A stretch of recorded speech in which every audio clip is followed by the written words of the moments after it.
चलिए देखिए मैथ में ना, देखो कल बताया था कुछ बातें, उसको समझ लीजिए ना। क्लास 10th, ठीक ना, NCERT मैथ ना, इससे आप लोग लाइएगा, इसे पढ़ाएंगे ना। इसमें जो चैप्टर नंबर 1 है, चैप्टर नंबर 1, इसका नाम क्या है? वास्तविक संख्या है ना, वास्तविक संख्या कह दीजिए, वास्तविक संख्याएं कह दीजिए ना। ये पढ़ना हमें वास्तविक संख्या ना, इसको इंग्लिश क्या बोलते हैं? रियल नंबर, सही ना।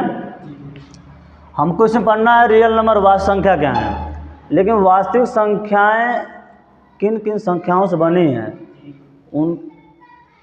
उसके अंदर कौन संख्या होती हैं, वो पहले जान जाए ना। जैसे पिछली क्लास में कुछ लोग नहीं सीखे होंगे, तो वो पहले हम लोग पढ़ लें, तब आगे चलेंगे ना। इसको पूरा डिटेल से पहले जान लीजिए, तब चला जाए। चैप्टर ज़्यादा कठिन नहीं है, एकदम सरल है, लेकिन संख्याएं कौन कौन है वो जान लेंगे तब जरूर सही है। इसमें हम पहले पढ़ाते रहे हैं कौन, एक पहले हेड में लीजिए वाली अंक, इंग्लिश बोलते हैं क्या चीज? डिजिट। डेली क्लास लीजिए आप लोग, ठीक है, नागा ना हो, रेगुलर क्लास करेंगे तो बेहतर रहेगा। चलिए इसमें लिखिए फट से, बोले लिखेगा 0 1 2 3 4 5 6 7 8 व 9 को अंक कहा जाता है, अंक कहा जाता है। अगर आपसे कोई कह दिया अंक बताइए, तो अंक क्या बताएंगे? इतना बस बताएंगे, बस, समझ रहे हैं? अंक बस इतना है, 10 ठो, 1 2 3 4 5 6 7 8 9 10 है। यानी 0 1 2 3 4 5 6 7 8 9 को ही क्या कहते हैं? अंक कहते हैं। क्लियर है? चलिए, इसके बाद क्या बात होती है? संख्या की बात होती है। बोलते हैं इंग्लिश में क्या चीज इसको? नंबर, ठीक है। क्या बोलेंगे? अंक को पहले उतार लेते हैं, तो इसको उतार लीजिए।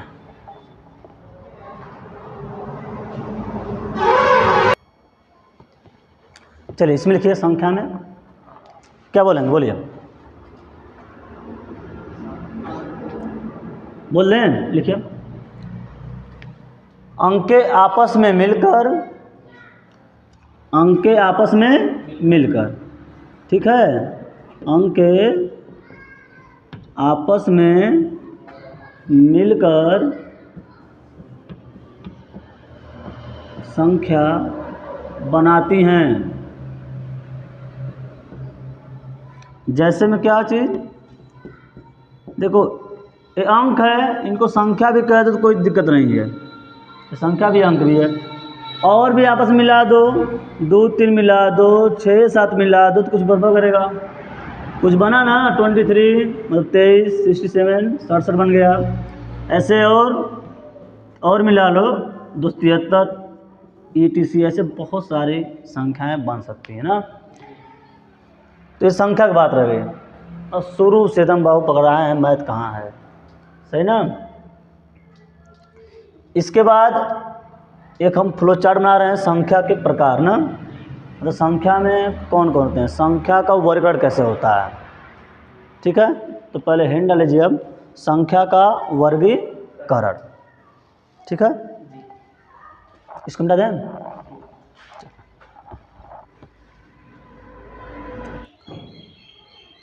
हेड डाल लीजिएगा इसे।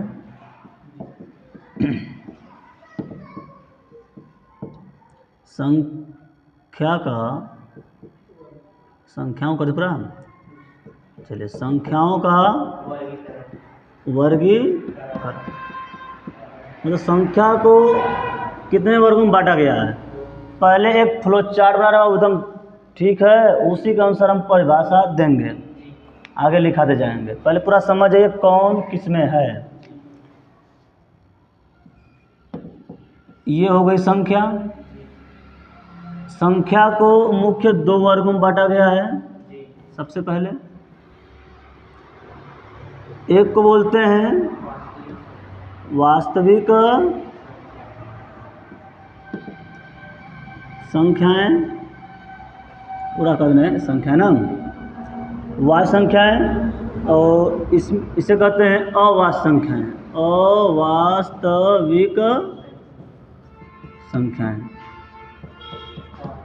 यानी संख्याएं को सबसे पहले दो वर्गों में बांटा गया है, वास्तविक संख्याएं और अवास्तविक संख्याएं। इसी के नाम से और जानते हैं काल्पनिक संख्याएं, काल्पनिक संख्याएं, ठीक है। चलिए देख लीजिए, मतलब संख्या को दो वर्गों में बांटा गया, कौन कौन, वास्तविक संख्याएं और अवास्तविक संख्या, इसी कहते हैं काल्पनिक संख्याएं। फिर वास्तविक संख्या को दो वर्गों में बांटा गया है, परिमेय संख्या और अपरिमेय संख्या। अब परिमेय संख्या में कौन कौन आएगी, प्राकृतिक संख्या दिखाते हैं n से, दूसरी कौन होगी पूर्ण संख्याएं, डबल दिखाएंगे, सम संख्या, फिर चौथी जो है विषम संख्या है, और पांचवी जो है धनात्मक संख्या, इसको i प्लस या z प्लस से दिखा सकते हैं। छठवीं ऋणात्मक संख्या है, इसको i माइनस या z माइनस दिखा सकते हैं। सातवीं है उदासीन संख्या, आठवीं है पूर्णांक संख्याएं, और नवीं जो है भाज्य संख्याएं, और ये जो 10वीं है अभाज्य संख्याएं, ठीक है। इससे पता चल जाएगा कि ये जो सभी संख्याएं किस में आती हैं, परिमेय में आती हैं, यानी अपरिमेय अलग है, ये सभी परिमेय होगी, यानी ये सभी वास्तविक भी हैं, इसमें कोई प्रॉब्लम नहीं होगी। तुमसे कोई पूछ देगा कि ये सम संख्या क्या होती है, वास्तविक अवास्तविक, तो क्या बताएंगे, वास्तविक में, क्लियर है। अब इसमें से कोई पूछ दिया कि ये परिमेय क्या अपरिमेय है, तो क्या बता देंगे, इन्हों क्या बताएंगे, परिमेय, अपरिमेय नहीं है, कन्फर्म है। चलिए अब इसमें सब अब हेड डाल लीजिए, कौन संख्या बता दिए हैं। अब इसमें एक लाइन लिखिए, नीचे हम बोल रहे हैं, लिखिए, बोले लिखिए, संख्याओं को मुख्य दो वर्गों में बांटा गया है। संख्याओं को मुख्य दो वर्गों में बांटा गया है, ठीक है। संख्याओं को मुख्य दो वर्गों में बांटा गया है, कौन कौन, पहले उनको लिख लीजिए, जैसे यहाँ बनाए हैं फ्लो चार्ट वैसे ना। तो दो वर्गों में बांटा गया है, कौन कौन है, ऐसे कर लीजिए, ए वास्तविक संख्याएं, और बी क्या कर लीजिएगा, अवास्तविक संख्याएं, ठीक है। इनको हम काल्पनिक संख्याएं भी कहते हैं, क्लियर है। अब इसमें सबसे पहले इसको लिखिए,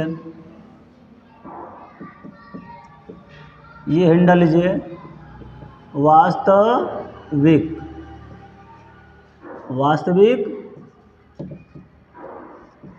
संख्याएं,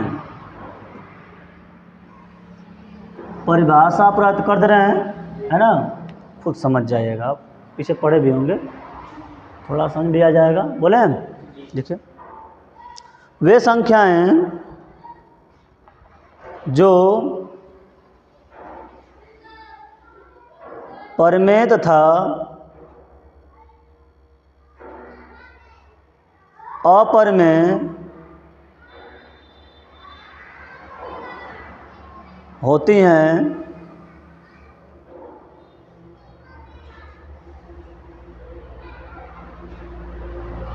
उन्हें वास्तविक संख्याएं, उन्हें वास्तविक संख्याएं कहते हैं, उन्हें वास्तविक संख्याएं कहते हैं। ठीक ना, यानी इसमें जो परमेय होगी वो भी वास्तविक संख्या होगी, अपरमेय जो होगी वो भी होगी। कह सकते हैं वास्तविक संख्याएं परमेय तथा अपरमेय दोनों से मिलकर बनी होती हैं। जैसे में हम थोड़ा दे रहे हैं 2, 3 कुछ भी है ना, जो कड़ी में होगी वो भी, या किसी पर बटे में घात हो जाए वो भी है ना, कोई भिन्नात्मक संख्या हो जाए वो भी क्या होगी, वास्तविक संख्या होगी। ठीक है, हाँ पहले ये नोट कर लीजिए। ठीक है, लाइन चेंज कर लिखिएगा, इसके नीचे लाइन चेंज करके वास्तविक संख्या को मुख्य, वास्तविक संख्या को मुख्य 2 वर्गों में बांटा गया है। वास्तविक संख्या को मुख्य 2 वर्गों में बांटा गया है।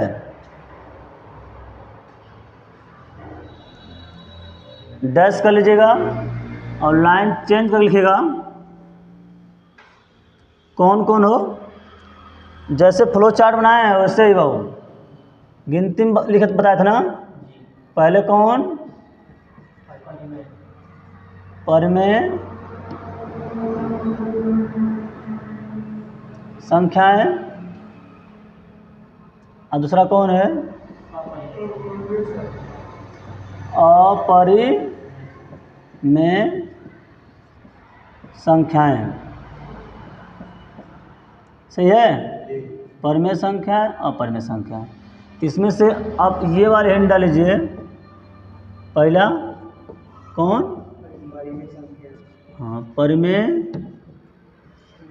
संख्याएं।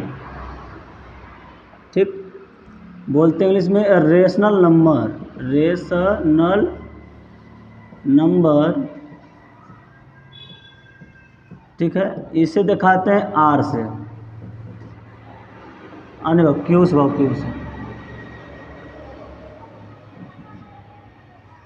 आर तो वास्तविक संख्या हो जाती है ना, जो वास्तविक संख्या होती है उसे आर दिखाते हैं।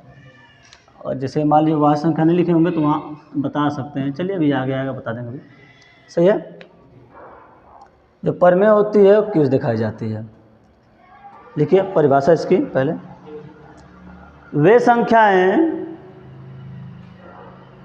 संख्याएं जिसे P/Q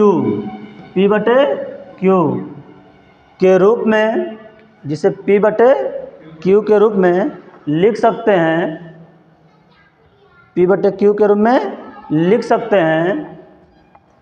परमेय संख्याएं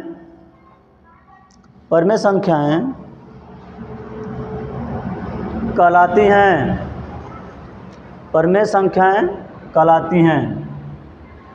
एक लाइन ये देख लीजिएगा, जहाँ करके Q ≠ 0।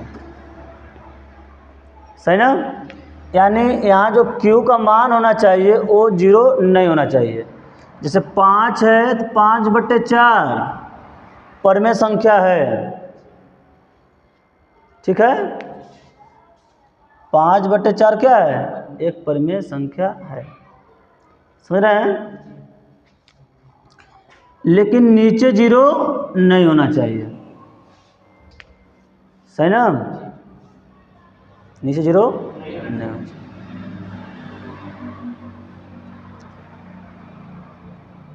कभी काल होता है कुछ संख्याएं होती हैं कड़ी में, ऐसे 4/16 ना, कह दें ये परमेय है कि नहीं है, तो ये परमेय है जिसका वर्गमूल हो सके, मतलब कड़ी से मुक्त हो सके, तो 2/4 एक परमेय है ना।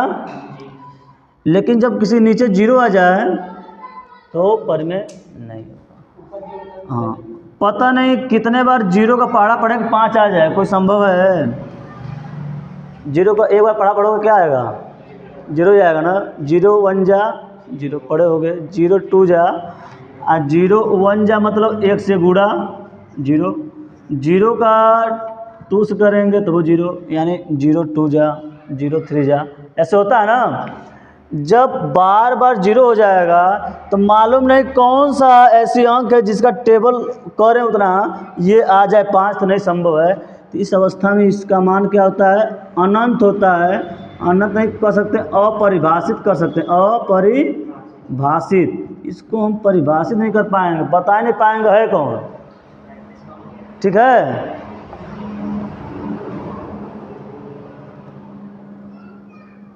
चल जाएगा भाई, ठीक है, क्लियर इतना मिटा दें। तो इसका एग्जाम्पल लिख लीजिए, क्या चीज़ हो जाएगा।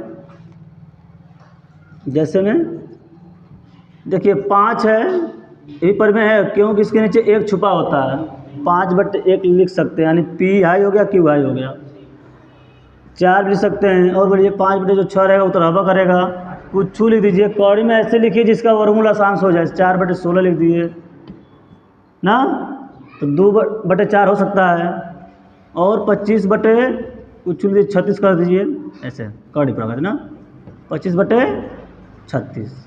ये भी क्या है, ये सब परिमेय संख्याएं हैं, सही ना। इससे नोट कर लीजिएगा। अब अंडा लीजिए, ये है अपरिमेय संख्या, अपरिमेय संख्याएं, ठीक है। एक बार रुको, एक मिनट रुको, अभी से नहीं, इससे तो बाद में ना, इससे बाद पहले इसको भी ले चलें, ठीक ना। अपने लाइन चेंज करके लिखिए, बोल रहे हैं लाइन चेंज करके बस बोले, ठीक है। परिमेय संख्याओं को निम्न वर्गों में बांटा गया है। परिमेय संख्याओं को निम्न वर्गों में बांटा गया है, डैश कर लीजिएगा, बांटा गया है। बोल सकते हैं परिमेय संख्याओं में निम्न संख्याएं आती हैं ना, या कह सकते हैं इसके अंतर्गत निम्नलिखित संख्याएं आती हैं। तो वही अब बताएंगे रोमन अंक में, जो 10 बताए हैं, इसमें हैंड आगे छोड़ दीजिए, कल बता देंगे। पहला कौन चीज़, प्राकृतिक संख्याएं, इंग्लिश बोलते हैं नेचुरल